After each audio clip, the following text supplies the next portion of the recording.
दोस्तों, अक्टूबर 2017 की बात है। हॉलीवुड एक्ट्रेस अलीसा मिलानो ने ट्विटर पर एक ट्वीट किया जिसमें उन्होंने अपने ऊपर फिल्म प्रोड्यूसर हार्वे वाइनस्टीन के द्वारा सेक्सुअल हैरेसमेंट करने का आरोप लगाया। इस ट्वीट के साथ ही उन्होंने एक हैशटैग मीटू का भी इस्तेमाल किया और अपने साथ ही दुनिया भर की बाकी महिलाओं को भी कहा कि दुनिया भर में जो भी महिला कभी न कभी यौन शोषण का शिकार हुई है वो ट्वीट के रिप्लाई में हैशटैग मीटू लिखे।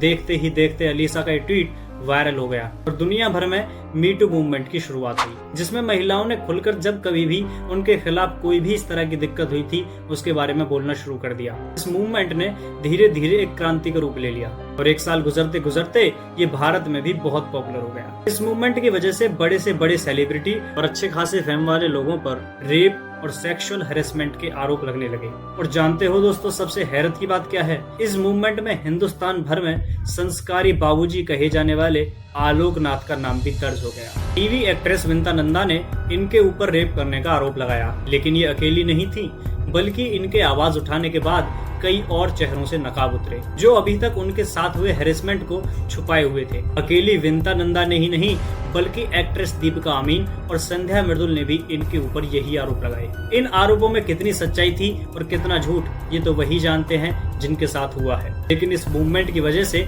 आलोक नाथ के जीवन और करियर पर बड़ा फर्क पड़ा। वो एक्टर कभी जिसने अपनी पहली ही फिल्म से ऑस्कर जीत लिया था, महज कुछ दिनों के मूवमेंट की वजह से अपने जीवन भर की बनाई इमेज गंवा बैठा। आज हम जानेंगे कि कैसे अपने करियर की शुरुआत में ही काम न मिलने की बदहाली में 20 साल की उम्र में ये एक बूढ़े बाप का किरदार निभाने को मजबूर हो गए। और इंडस्ट्री का ट्रेंड ऐसा कि सच में बूढ़े होने तक आलोकनाथ जीवन भर फिल्मों में एक बूढ़े बाप की तरह ही जीते रहे। कैसे अपना करियर स्टार्ट करने के साथ ही धूम मचाने वाला एक्टर जो कभी सुपरस्टार बनना चाहता था, फिल्मों में सिर्फ एक बाप बनकर रह गया। गॉड से सिर्फ वही लोग डरते हैं जिनके मन में झूठ और चोर होता है।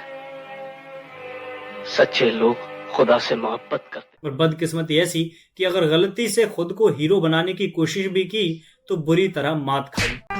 आज हमारे दिल में अजब ये उलझन है। इनके ऊपर रेप के आरोप लगने की शुरुआत कैसे 1990 में ही शुरू हो चुकी थी और कैसे जितना नाम इन्हें जीवन भर फिल्मों में काम करके नहीं मिला, उससे ज्यादा प्रसिद्धि सोशल मीडिया आने के बाद इनके जोक्स और मीम्स ने इन्हें दिला दी।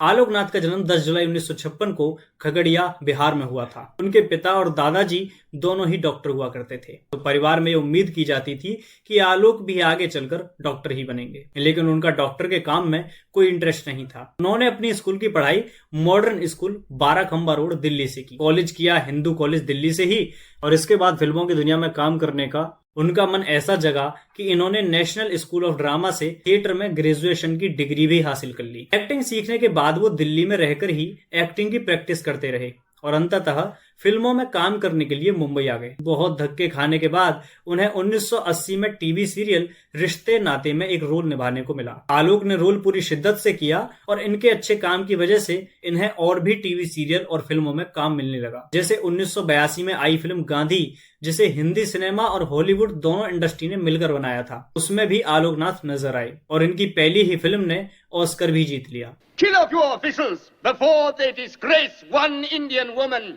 Then they might think twice about such laws. इसी वजह से आलोकनाथ के ऊपर काम की और भी भरमार होने लगी। उन्हें खास प्रसिद्धि तब मिली जब उन्होंने 1986 में बुनियाद टीवी सीरियल में एक बूढ़े व्यक्ति का किरदार निभाया। रोल इतना फेमस हो गया कि आलोकनाथ प्रोड्यूसर और डायरेक्टर की पिता के रोल के लिए पहली पसंद बनने लगे। ऐसे ही अफवाह फैलाते फैलाते सचमुच दंगा हो जाता है। बेशक फिल्म कोई सी भी थी, उसमें कहानी कुछ भी थी, लेकिन आलोकनाथ को रोल सिर्फ पिता के ही मिल रहे थे। हद इतनी हो गई कि ये अपने से उम्र में बड़े और बल्कि दोगुनी उम्र के एक्टर के भी बाप के रोल करने लगे। साहब, मैं हाथ जोड़कर बार बार कहता हूँ कि हमारी बेटी उस चांडाल के घर नहीं जाएगी साहब। 1990 की फिल्म अग्निपथ में उन्होंने अमिताभ बच्चन के पिता का किरदार निभाया, जबकि उस समय अमिताभ की उम्र 48 साल थी और आलोक की महज 34।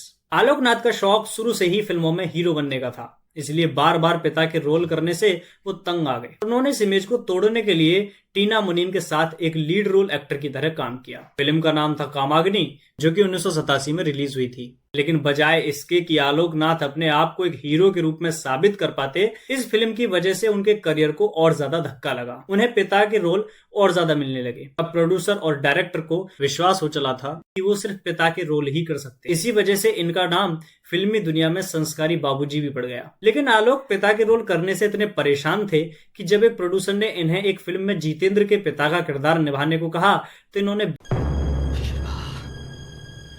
नहीं नहीं नहीं नहीं। लेकिन ये इनकार भी इनके लिए कुछ काम नहीं कर सका। आलोक नाथ को फिल्मों में लगातार पिता के रोल ही मिलते रहे। इनकी डार्क ब्राउन आंखें, साल्ट एंड पेपर कलर के बाल और 5 फीट 7 इंच की लंबाई भी इन्हें इस रोल में फिट बिठा देती। ऊपर से इनकी एक्टिंग स्किल कमाल थी। रोल में ये इतने परफेक्ट जचते थे कि प्रोड्यूसर या डायरेक्टर को इनके लिए कोई दूसरा रोल सूझता ही नहीं था। इन गले हुए रुपयों से तू मेरी बेटी को क्या दे सकता है? कुछ नहीं, 2 वक्त की रोटी भी नहीं।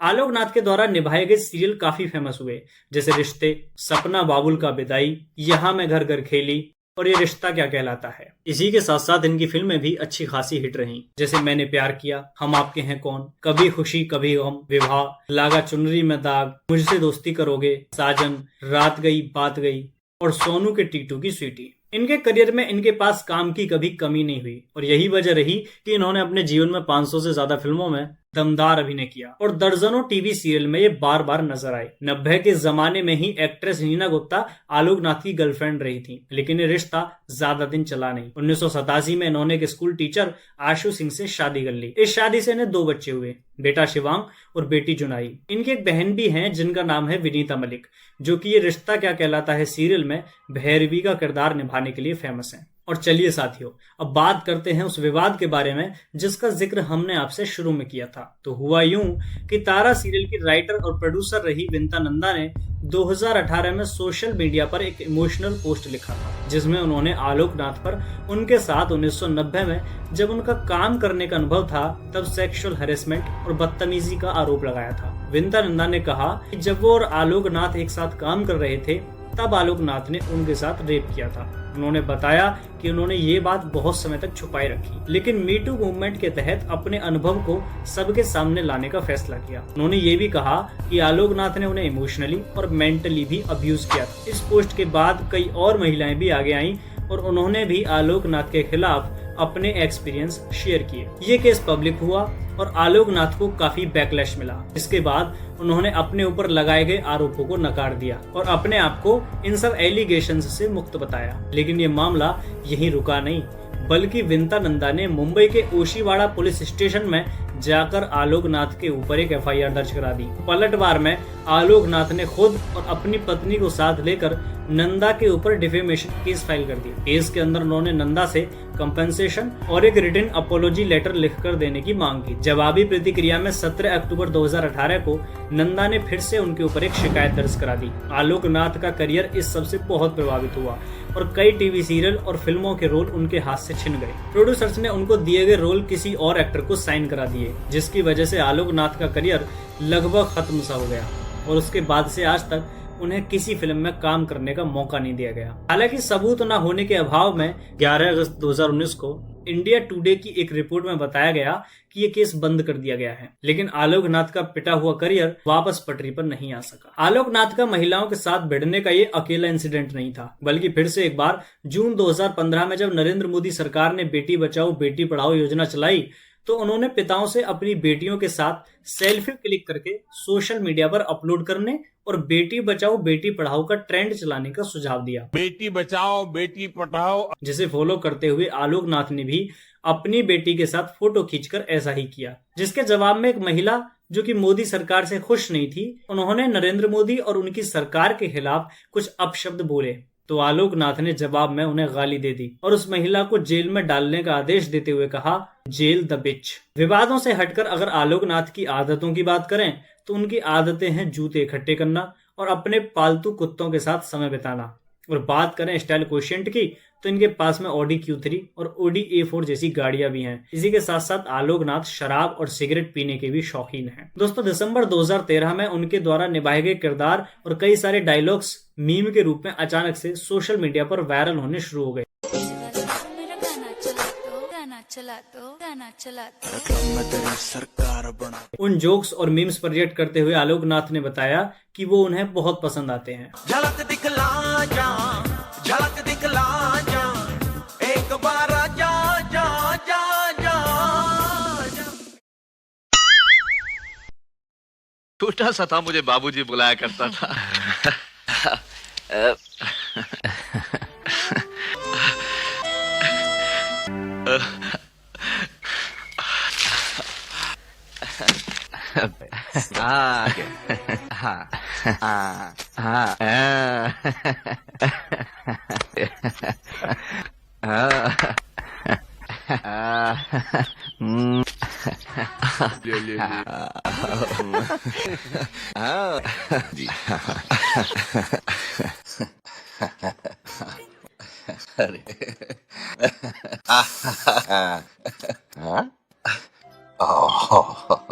आप पागल हो गए हैं, बिल्कुल पागल हो गए हैं।